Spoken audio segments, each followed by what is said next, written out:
The Fake News Awards. That's the subject of tonight's Waters Words.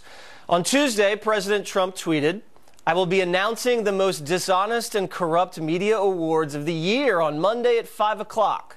Subjects will cover dishonesty and bad reporting in various categories from the fake news media. Stay tuned." The president is very busy, so we wanted to help him out. Therefore, Waters World is nominating Newsweek's senior writer Kurt Eichenwald for an award. Kurt caught our attention with these tweets right before Donald Trump's election. "In preparation for a completely unpredictable Trump presidency, I sold all stocks in my kids' education accounts today. I urge you to do the same." Ouch. And more. "I hate to say this, but against my investment advisor's recommendation, I sold all stocks and went all cash months ago, just in case." Now, the Dow just soared past 25,000, and Kurt missed out on a 30% stock market rally under Trump. This would be one of the many mistakes Mr. Eichenwald made this year. While posting some hate mail he'd gotten on Twitter, Kurt accidentally posted porn that he'd been looking at. The Newsweek reporter tweeted a screenshot of his computer with a tab open containing animated Japanese pornography. Here was his explanation. Sigh. "Okay, I'm a dumbass. I believe it or not, my kids and I were trying to convince my wife that tentacle porn existed. I tried to find some to show her it was real, but I couldn't find any and ended up with this. My family reads my Twitter feed, so they know this is true." Who knows if this is true? But Eichenwald doesn't always tell the truth. Check out this story he wrote. Ready? "Right-wing extremists are a bigger threat to America than ISIS." False, Kurt. Over the last 15 years, radical Islamic extremists have killed more people in the United States than right-wing extremists have. Look it up. Kurt also accused Trump supporters of booing astronaut John Glenn at a rally. Here's his tweet. "Trump supporters booed John Glenn when Trump mentioned his name at today's rally. A real American hero who risked his life for us. They booed." Fake news, Kurt. Footage of the event shows Trump supporters weren't booing Glenn, but booing protesters who were heckling the president.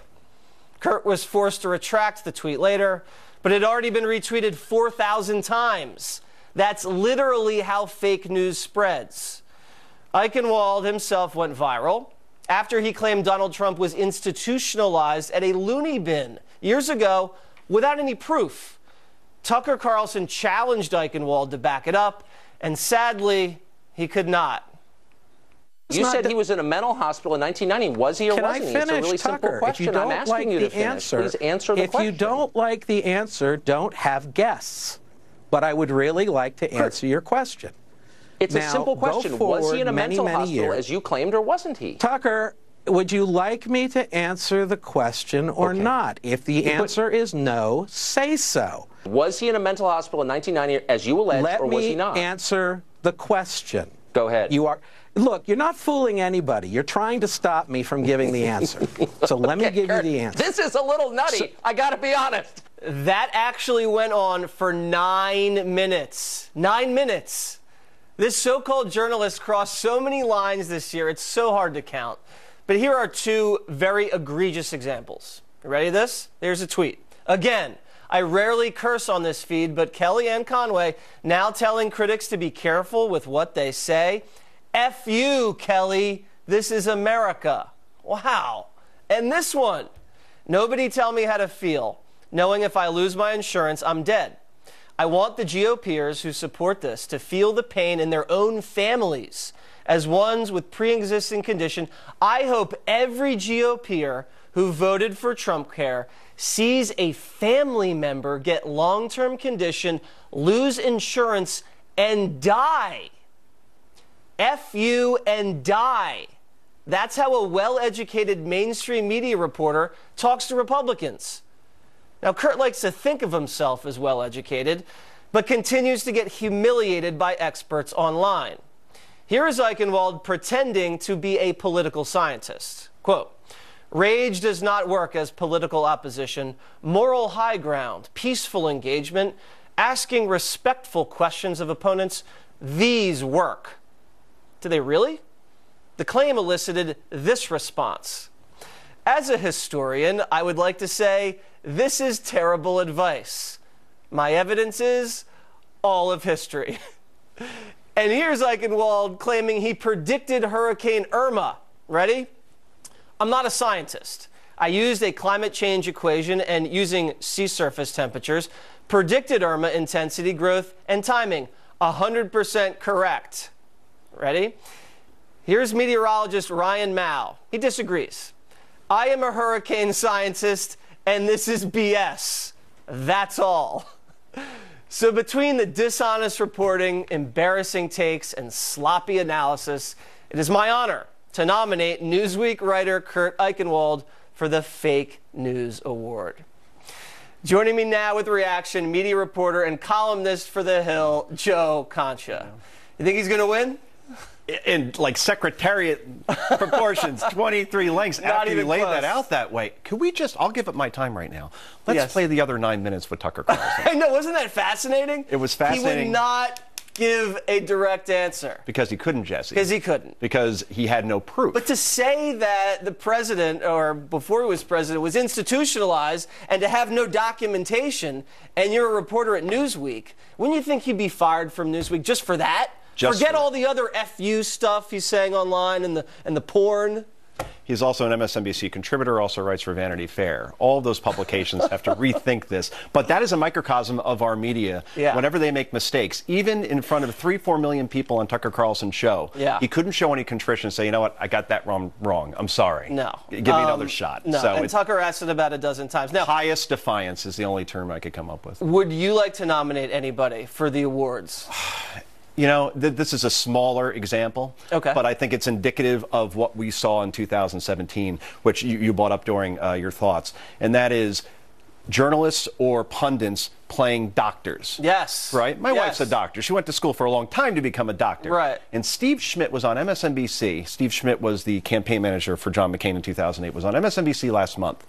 And he analyzed one part of one speech from President Trump talking about Jerusalem, and he got some dry mouth.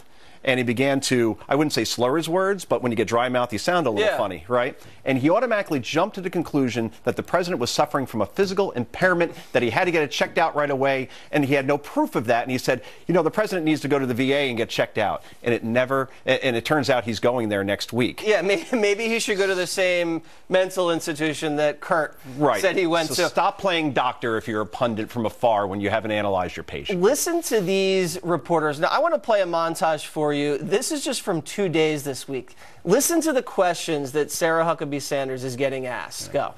Can you tell me the biggest single thing the president has accomplished for the American people during his time on the golf course? This is a serious question.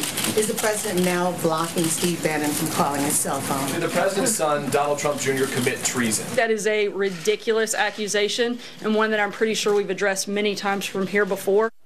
Just a barrage of insane questions. Could you imagine if they ever asked, was it Gibbs or any of the Obama press secretaries, what did the president accomplish on the golf course?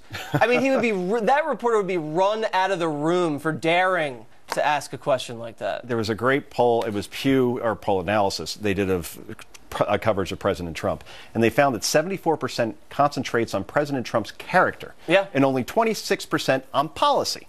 So you look at economy, jobs, healthcare, immigration, ISIS, and those 3 of those 5 he at least gets A's for. They are at least obsessed with his style, and they don't want to give him any credit for any of the policy accomplishments. Appears that way. And that's exactly right. I would also just quickly like to nominate Brian Ross for the tweet that tanked the stock market, and Rachel Maddow for that Trump tax exclusive that she held up. You remember that one? I remember. And that was like the Geraldo vault situation, except Geraldo didn't know what was in the vault. That's and right. Rachel Maddow didn't. She hyped that like Mayweather or McGregor. There it was, right there. So she might get an award on Monday. All right, Joe, thank you very much. Good to see you.